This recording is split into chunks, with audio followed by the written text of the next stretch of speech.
Quando você ouve alguém falando sobre ondas, o que vem primeiro à sua cabeça? Surf? Fornos de micro-ondas? Música? Pois é, vivemos cercados de ondas sem necessariamente sermos surfistas. As ondas podem ser classificadas como mecânicas ou eletromagnéticas.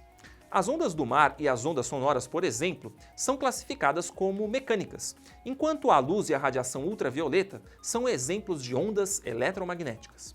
Assim como as ondas mecânicas, as ondas eletromagnéticas apresentam frequência, comprimento e velocidade de propagação. Entretanto, existe uma importante diferença entre elas. Enquanto as ondas mecânicas precisam de um meio material para se propagar, as ondas eletromagnéticas conseguem transportar energia no vácuo. Você sabe o que é vácuo? O vácuo é um espaço em que não há matéria.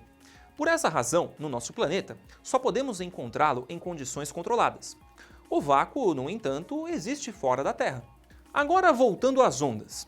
Ainda que não seja possível visualizar todos os tipos de onda, elas estão nos envolvendo por toda parte. As ondas eletromagnéticas, sejam do rádio, TV, luz, raios ultravioletas, entre outras, são agrupadas em faixas de acordo com sua frequência e seu comprimento de onda. O intervalo completo, contendo todas as faixas de frequência, é chamado espectro eletromagnético. Vejamos essas diferentes faixas de frequência em ordem crescente. Entre as ondas de menor frequência do espectro eletromagnético estão as ondas de rádio. Elas podem ser geradas por circuitos eletrônicos que excitam elétrons em suas antenas transmissoras. Em radiodifusão, a informação a ser transmitida é adicionada a ondas eletromagnéticas em um processo chamado modulação. No espectro eletromagnético, as frequências destinadas à comunicação por rádio são agrupadas em bandas, como a de frequência modulada, utilizada pelas estações de rádios FM, e a de amplitude modulada, utilizada pelas estações de rádio AM.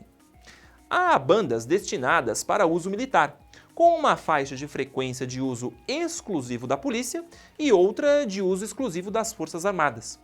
Dessa forma, evita-se a interferência de um sinal no outro. Na metade do século XX, foi descoberto que diferentes corpos celestes emitem ondas de rádio. A área da astronomia que estuda esse fenômeno é a radioastronomia. Nesse campo, os astrônomos captam ondas eletromagnéticas na frequência das ondas de rádio vindas do espaço. As micro-ondas também são geradas por meio de circuitos eletrônicos e utilizadas para fins de telecomunicação via satélite e nos radares. Antes de serem utilizadas nos fornos de micro-ondas, elas foram desenvolvidas e aplicadas com finalidade militar durante a Segunda Guerra Mundial. Na ocasião, elas serviam como um sistema de radares para a localização de aeronaves inimigas. Desde que foi constatada a capacidade das micro-ondas de aquecer alimentos, essa tecnologia tem sido usada no desenvolvimento de fornos que geram ondas de frequência específica e, assim, possibilitam que as moléculas de água absorvam a energia transportadas pelas ondas. Essa absorção de energia causa o aumento da temperatura do alimento. Menores de comprimento, porém de maior frequência que as micro-ondas, as ondas de radiação infravermelha são produzidas por qualquer corpo com temperatura superior a 0 Kelvin, que corresponde à temperatura de menor energia possível. É essa forma de radiação que chega até nós quando estamos em frente a uma fogueira ou ao lado de um forno. Nosso corpo também emite radiação infravermelha, que pode ser captada por filmes fotográficos especiais ou por detectores eletrônicos. A radiação infravermelha está presente em vários materiais, incluindo os controles remotos dos televisores e as caixas de som com tecnologia wireless. A radiação nesses casos, diferentemente do que ocorre nos seres vivos, é produzida artificialmente, por meio de circuitos eletrônicos. Embora perceptível pelos seres humanos, a radiação infravermelha não é visível.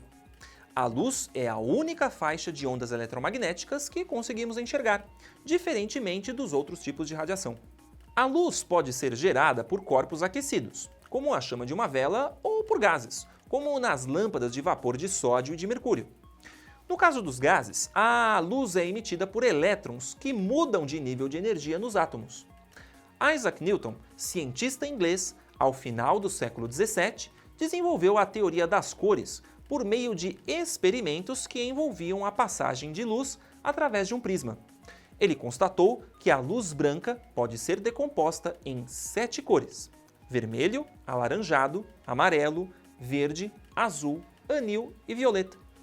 As 7 cores podem ser consideradas as principais, mas existe um número infinito de cores intermediárias, uma vez que não conseguimos limitar o início de uma e o final da outra, como em um arco-íris, por exemplo.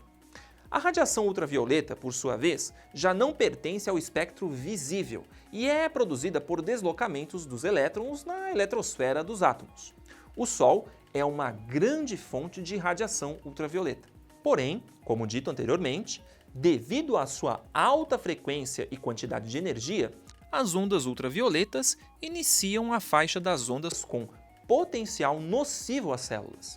Não é por acaso que devemos utilizar protetor solar diariamente, quando nos expomos à luz solar, o que ajuda a prevenir o aparecimento do câncer de pele.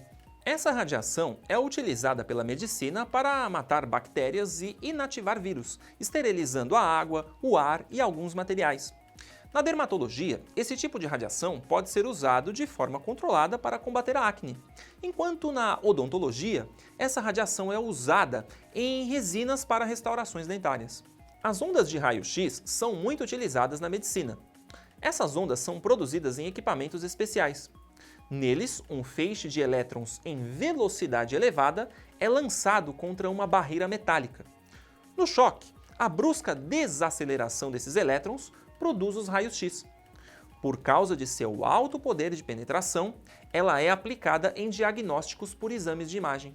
Os raios-x também são utilizados em áreas industriais, em pesquisas e em pequenas doses no tratamento de câncer. É bom frisar que exposições prolongadas ou frequentes a raios-x podem levar ao desenvolvimento de câncer. Com uma frequência muito mais alta, os raios gama são emitidos por núcleos atômicos em transformações radioativas, naturais e artificiais. Seu potencial cancerígeno é altíssimo devido à energia que carregam consigo. Assim como as ondas de raios-x, os raios gama são utilizados em doses controladas em tratamentos de câncer e para a realização de exames de imagem do interior dos organismos. É a chamada cintilografia. Nesse exame, um composto que emite radiação gama é administrado ao paciente. Após certo tempo, um aparelho detecta a radiação emitida por esse elemento radioativo no interior do corpo, processa os dados colhidos e constrói uma imagem. Agora que você conhece mais sobre as radiações, suas aplicações e perigos, não pense 2 vezes antes de passar seu protetor solar, mesmo quando não for pegar uma onda na praia.